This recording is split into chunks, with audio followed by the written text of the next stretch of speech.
then gets even weirder, I would say. So he comes back, and they all get jailed because it's a big spooky secret they don't want anyone to know about. It's like, that's weird. Steve was very public, even the operation was. And at this point, while Isaiah was in prison, Steve was being used for like promotional stuff. It's like they wanted people to know he was a super soldier and stuff. It's like I'm just like, okay. And it's like, well, weird. Well, Isaiah was black, and you're like, yeah. I guess I'm just a little bit lost on this. But like, why would they have, if that's the attitude they had, why give it to a black person in the first place? Exactly. Why would you waste that good shit on a darkie? It doesn't make any sense. Yeah, so he can feel like he's being slighted, and because he's black, so he can like stage a whole mutiny against your dumbasses. Yeah, that's smart. That's really fucking smart. The concept of like black war heroes like isn't. It's not like it was ever covered up in the past. Like, did you not have like entire squadrons of black airmen that were widely celebrated? Well, the show accounts for this. The show accounts that, if you remember, in episode 5, I think, he says a bunch of those red tails went up there, and yet when they came home, there was burning crosses on their lords. There you go. Because they were racist people. So that means the government. What's that got to do with the institutions, though? Well, fucking institutions are even more racist. For you even paying attention. About all the people who aren't racist and supported them. But I know also, like, wouldn't that have been more prevalent in this? What about the guys who came from like Chicago or New York or something? I'm sure that they got treated better. No, their lawns in their apartment buildings, their lawns had flaming crosses on it too. But I guess my question would be, what is the government to do about that? Well, what they're doing now, lock down racists, block them from Twitter. That's the way to do it, man. They just didn't have Twitter back then, so I don't know why they chose to do. Yeah. It's weird, and you sort of just, it doesn't quite line up. You're like, oh no, I get what you're going for messaging wise. I'm just trying to figure it all out in the narrative now, because my world is getting turned upside down, and scrambled. Like, I'm just trying to figure out where all this timeline stuff came from. What is the timeline? This is what happens when you have an objective at the end that doesn't line up with what you have to work with, and so you just try and bend everything around it to make it work, and it never does. Like, eventually it just gets to that point where you're like, no, this doesn't make any sense in the context of this world. And so, Isaiah is then in prison for 30 years, which takes us from, obviously, I guess, it was late 40s to late 70s, and then he's released? He's not released. Yeah, he escaped because they think he's dead. He said this nurse, like, made up some papers for him or some shit, or let him go, whatever. Yeah, like, do we get to know anything about her, like the context of that, or is it just like, it's just a nurse? They need someone pity on him. If you think about it this way, Drake, it's like, he's describing how he was just permanently imprisoned and experimented on. So how's he in this house? Like, he got out. Someone got him out. Shut up. Yeah. Okay, yeah, he got out. You know, my assumption there was like, okay, that whoever this nurse was, she is going to become a character, or some character who's already in the show will get revealed to be her. Well, and she's been working somehow to help him.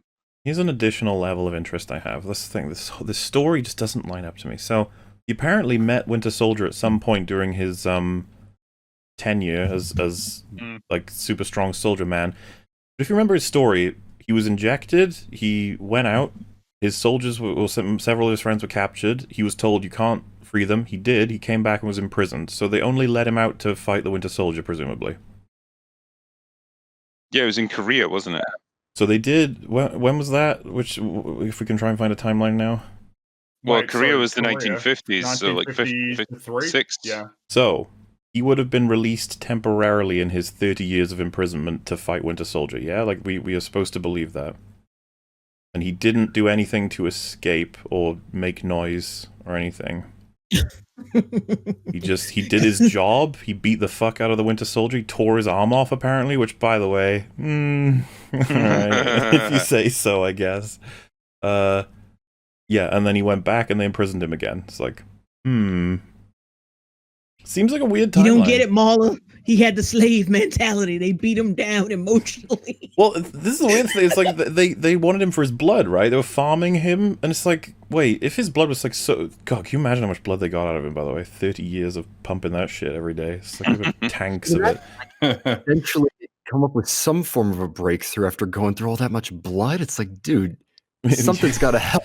Yeah, either you come through with a breakthrough, or the other side's like, literally, we've got the silos of this shit. We don't need it anymore. Like, you can release him. It's just gratuitous amounts of blood now. But yeah, it's like you obviously had a serum that more or less worked, and you found a test subject in him where it worked fine, and he's perfectly healthy. Surely with those two things in 30 years to play with, you would make some kind of progress. But nah. Yeah, You just gave up. They tell us that there wasn't any progress made. However, they kept the blood because the guy who makes the serum now says that it was the blood that gave him the breakthrough. Like, wait, they just had the silos of blood frozen, and they just passed it over. And this guy's the only guy who came up with a breakthrough. None of the teams that were working on this anything with the blood. It is, this timeline is so strange, and it's just to shove specific payoffs at specific times. Because the other thing I was wondering is, like, wouldn't they want to farm Steve's blood? The, like, top tier, like, perfect... And you know what? If they said, hey, Steve, as he's doing some of the missions, can you please just, like, bloodlet a little? Because we need to basically try and get this formula back. We need to help more people. We need to get more soldiers. We need to win the war. I think he'd be okay with it. Yeah. Like I said, instead of the first Avenger, he actually does, like, they draw a lot of blood from him. So it's like, why not just keep doing that? Like, his was like the perfect experiment. It worked. So why not use his blood to recreate it? Isaiah's was apparently perfect as well, but they just had a constant tap. They erased his entire... That was the funny part for me, when they were like, they erased every last scrap of me from history. That's why you've not heard of me. You're like, okay. No paperwork, no, like, research, like, he had no research papers, no numbers, nothing. So, another question I have is, Bucky knows where he lives. How? Be found in a file that erased from history. What kills me is he just randomly tells Sam this, like, there's something you need to see. Like, why? Why? Because they find out that they're super people, and so, Bucky somehow decided, you know what's likely? The blood they drew from him across those 30 years back when it started 1940s is likely been used to synthesize a new serum, so we need to talk to him. He'll know nothing useful, and then we'll just move on.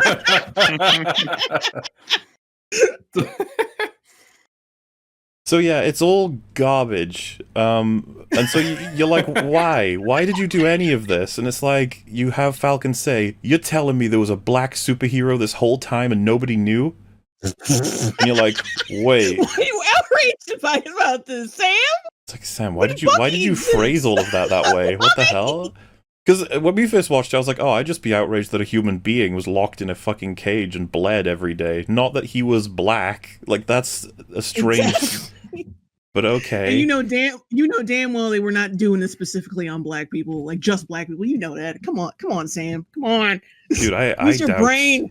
I doubt they even needed to just use, like, black people like cattle or whatever. It's like, can you imagine during wars? You're like, oh, we're experimenting to make people super strong and super fast to help in the war effort. Any volunteers? I think you'd have quite a few.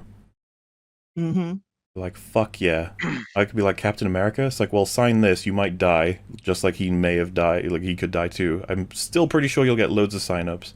Especially people who want to fight, but they're like Steve, where they're too short or too scrawny or whatever.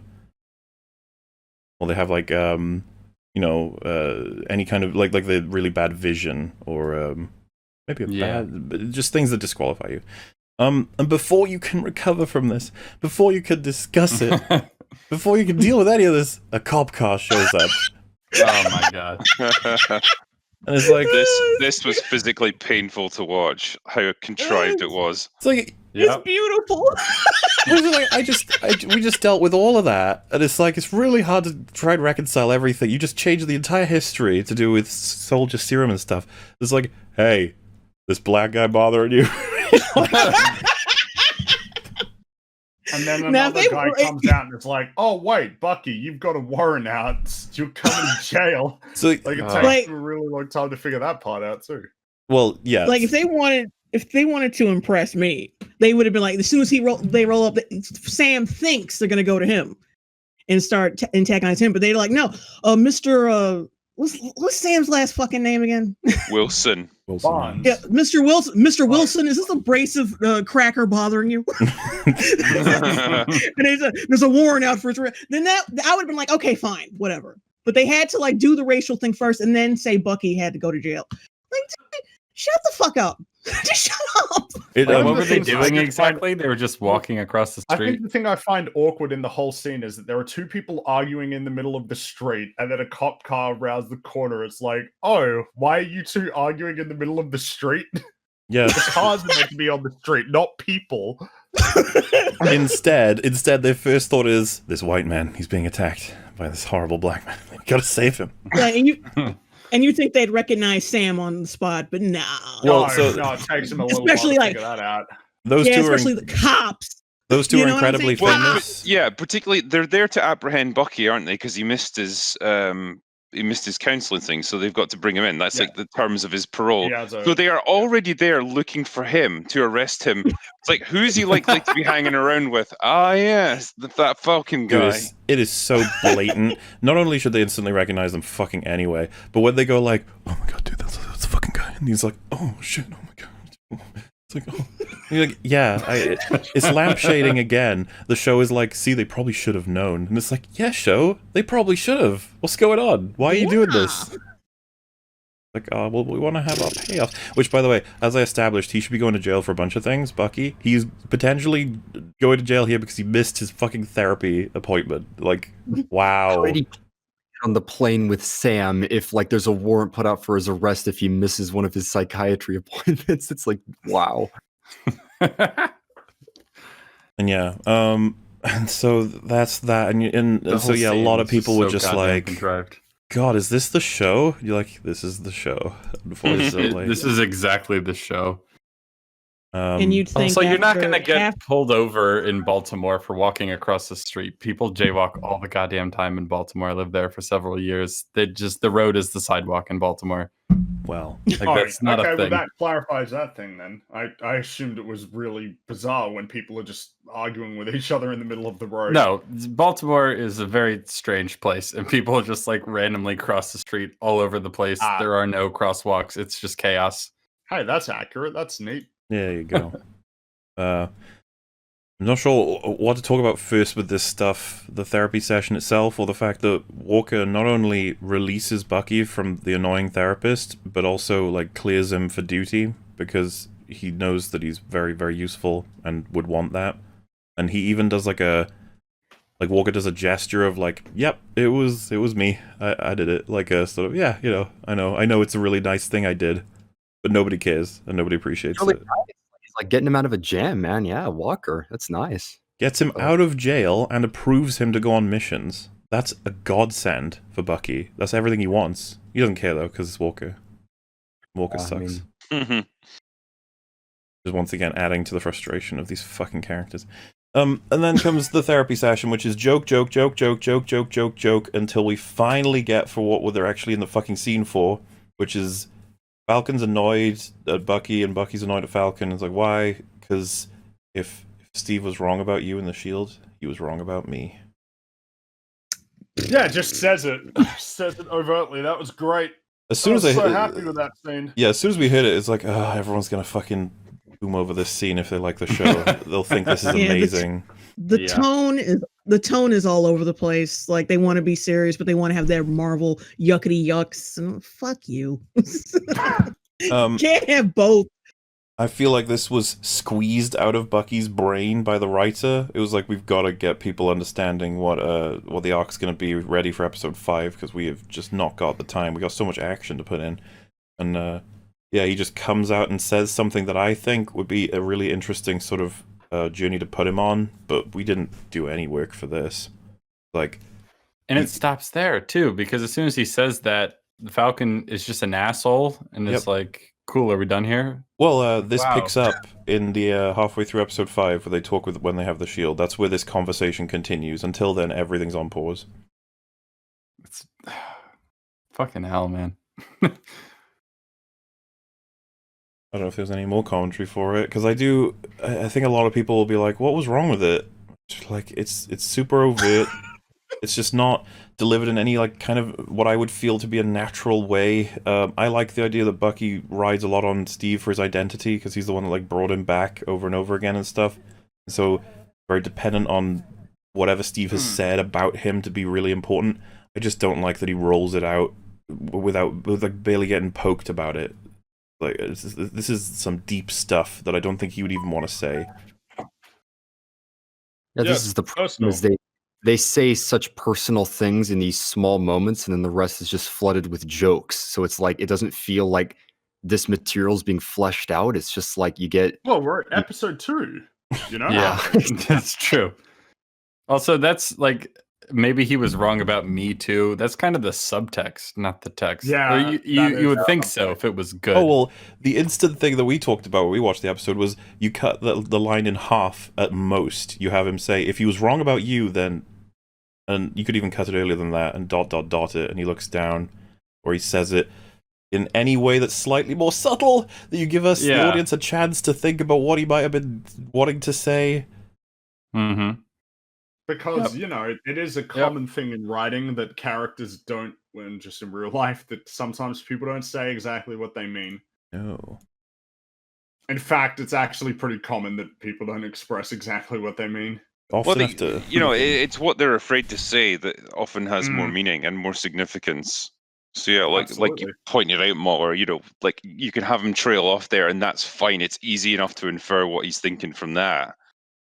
But you also get the fact that his character is afraid to say it. Then the audience actually has to lean in and try to figure out what people are thinking and feeling instead of being told exactly. There's so much of this just, well, it's like Batwoman where you've got characters standing in hallways talking about their feelings. You know, it's just that, but with a Marvel budget. Yeah, and they knew they had to do this stuff, otherwise they've got no character, quote-unquote. And that's kind of the lame part of all of this, is that this is considered good enough by so many people. Not only good enough, but great. Like, oh my god, it's phenomenal that we had this such a real moment from Bucky. What do we have as references to, like, support this sort of journey? Not much. And the episode 5 discussion is really unsatisfying as well, because Bucky basically gets told, you shouldn't lean all your identity on Steve.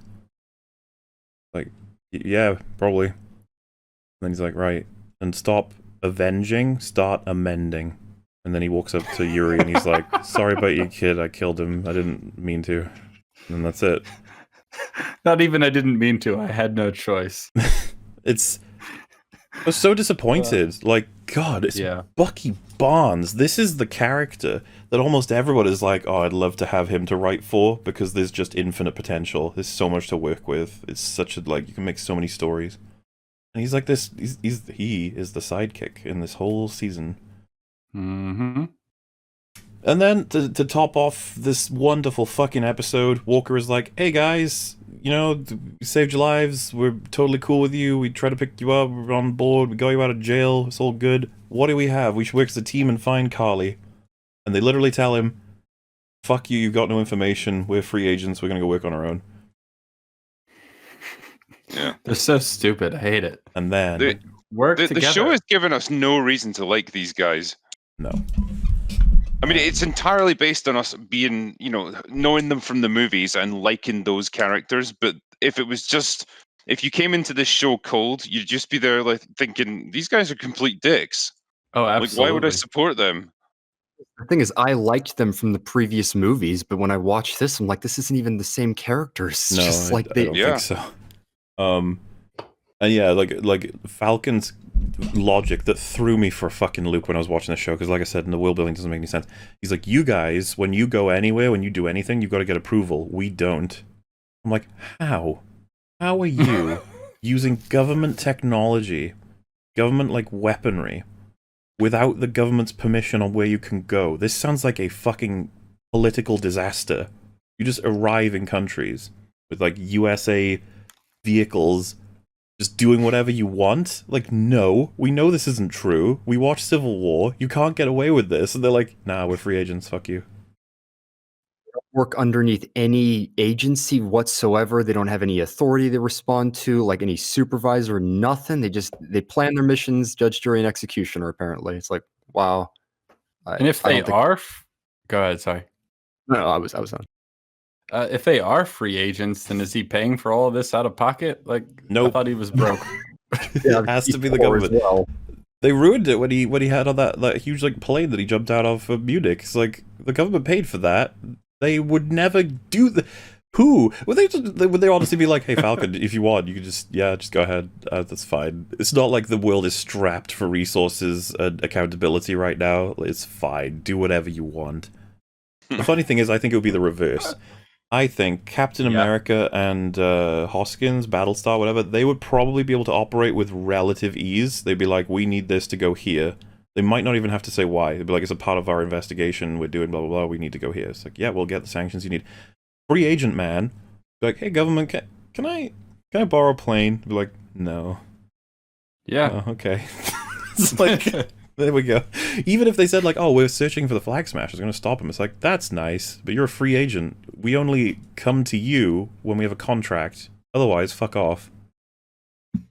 Especially when he's kind of sympathetic to their cause and makes it quite known that he's kind of sympathetic to their cause. And they could have Just gone away not with the it. methods. If they'd integrated maybe with Pepper, they were like, they get their resources from her, and she's, well, then there's the money issue. Like, it can't work. I'm sorry, it can't work. That's why, then potentially you've got a good setup for Zemo, where it's like, oh, this guy's insanely wealthy, and so we need his resources and his jets and stuff to be able to fly around the world. We need his help to do that. We don't just need him for information, we actually need him to support us.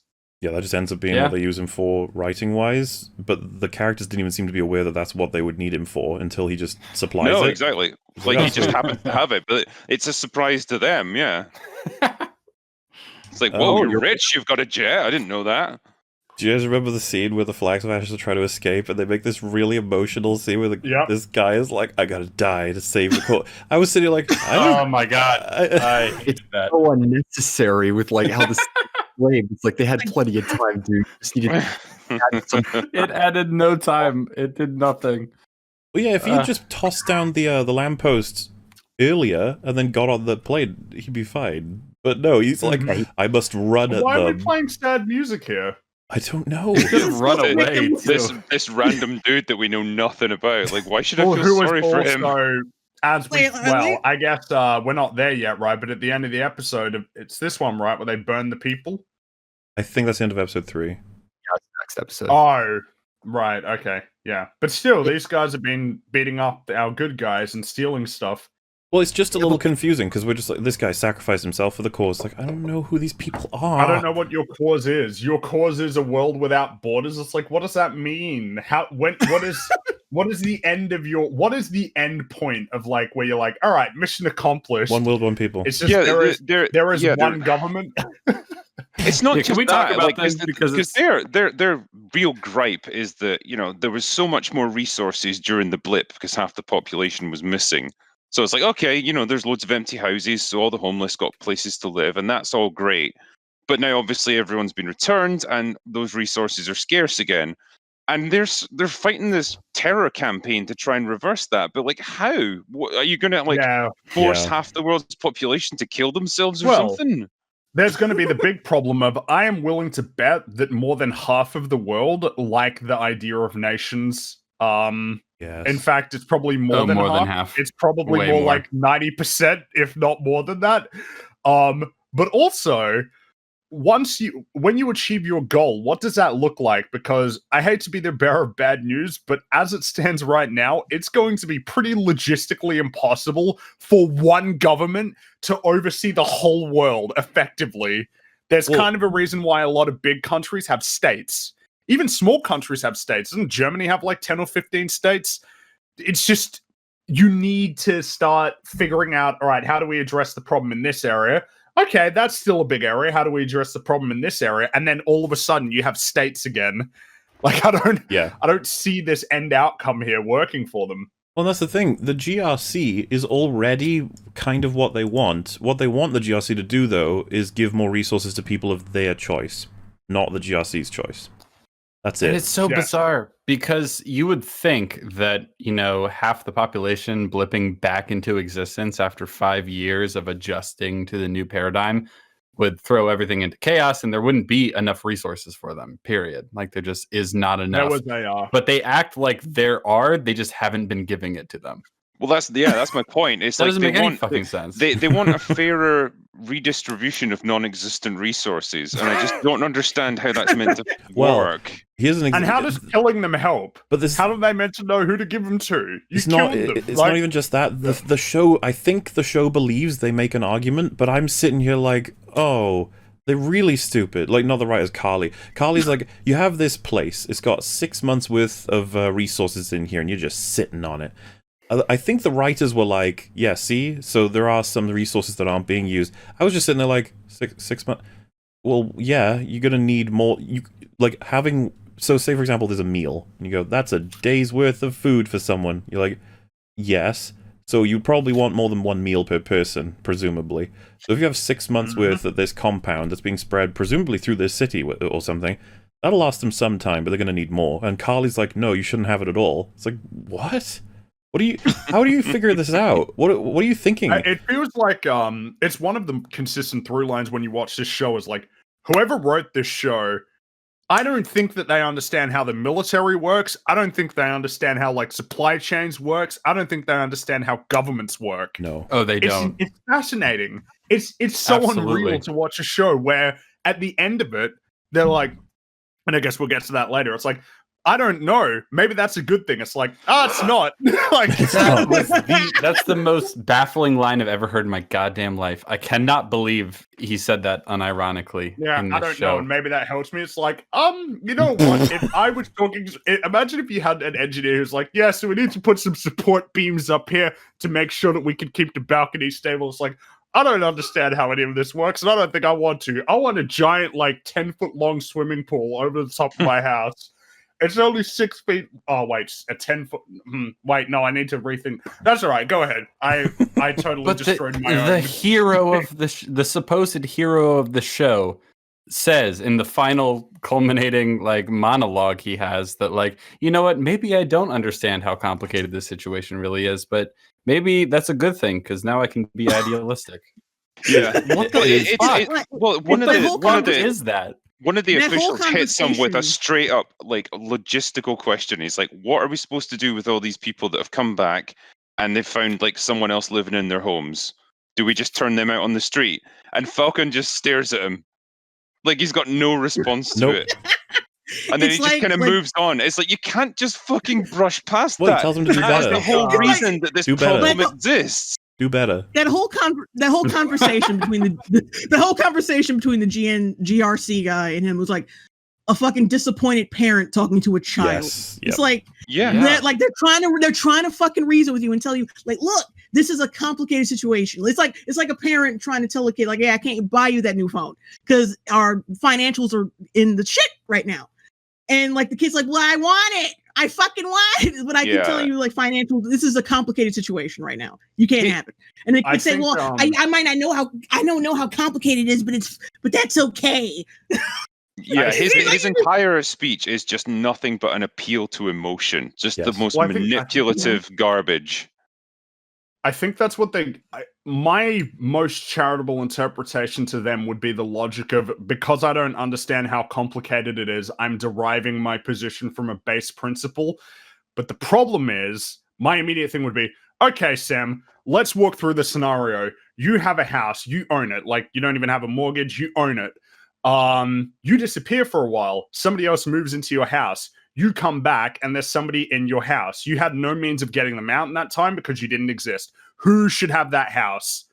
And then he'd probably be like, well, I mean, I guess in that case, it should probably be the person who originally lived in it. It's like, okay, let's add a multiplier. They didn't own the house. It was a mortgage. And then the mortgage lapsed because of economic stuff that went wrong during that period and someone moved in. Who should own the house? That guy, the person who moved in, or the bank? And it's like, oh, it's a little more complicated. All right, extra modifier, the person who got snapped had kids.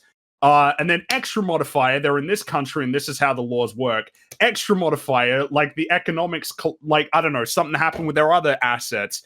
Extra modifier, they were really poor. And it's like, oh, so it is super fucking complicated, isn't it? Man, it sounds like it's really difficult. Like this is actually a really difficult problem to deal with. That's going to be a logistical nightmare. There is no way that you're going to make everybody happy here, but you have to balance out who you make happy.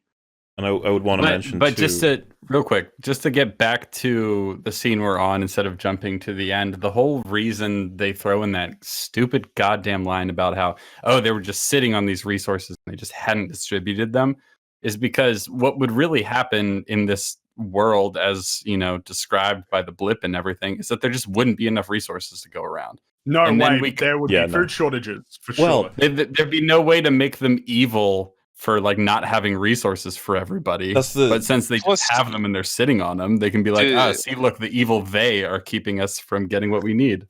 I mean, does she even understand the context of this depot that she's bombing? Like, maybe this stuff had been placed there for like a period of time before it was distributed out. Maybe it's a storage depot. Maybe it's an emergency reserve where it's like, if things get really bad, we'll tap into this. But you know. So that's like, yeah, to double up on what Fringy was saying as well then. So if Falcon was like, I control it now, I shall decide who gets the resources because I am pure of heart, and then the GRC people go, very well, you have complete control, go. And he goes, all right, how many resources do we have? Go, 100, just for the sake of it, units. Like, all right, we need to get them to all of the biggest population areas that have the least amount of resources. Yep, okay, let's do it. Where should we send them specifically? Well, probably GRC sort of compounds in these areas. It's like, okay, how much should we send? It's like, well, if we've got 10 compounds, 10 of the 100 go out. It's like, we'll do it, Falcon, definitely. Now, with each of these compounds, they have to send one of their units out of their 10 to each of the surrounding areas to distribute. It's like, cool. Oh no, Falcon. It's like, what? It's like, what's going on? One of our compounds has been hit by flag smashes, and they're claiming that we've been sitting on these resources when we're trying to distribute them. Falcon, help, what do? We have to do better, right? We have to do better. And he's just like, we do have to do better. We have to listen to them. They have a point. Like, you motherfuckers haven't even taken...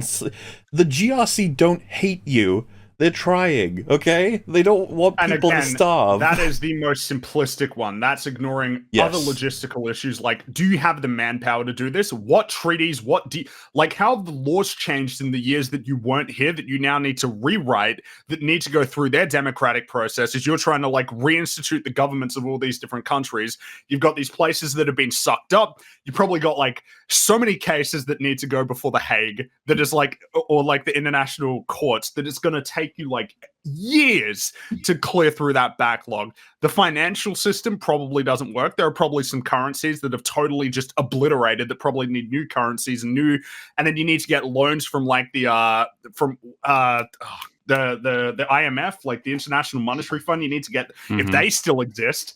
And it's like, all right, Sam, yeah, just do better. Well, it's there's a hitch in your step there. You fucked up. If you remember in his speech, he said, we shouldn't be talking about this yet, but he says, with a phone call, you can feed 1 million people. So yes, I was about to mention that. Or you can flatten a forest. Monologue.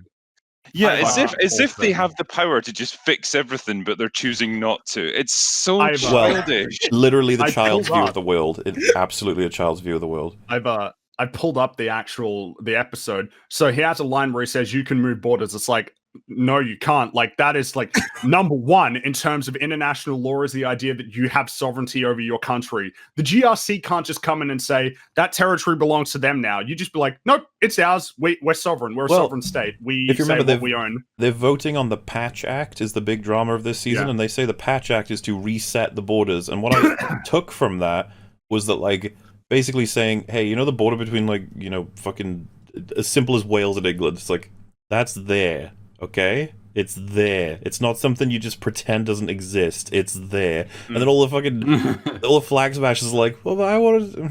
Oh.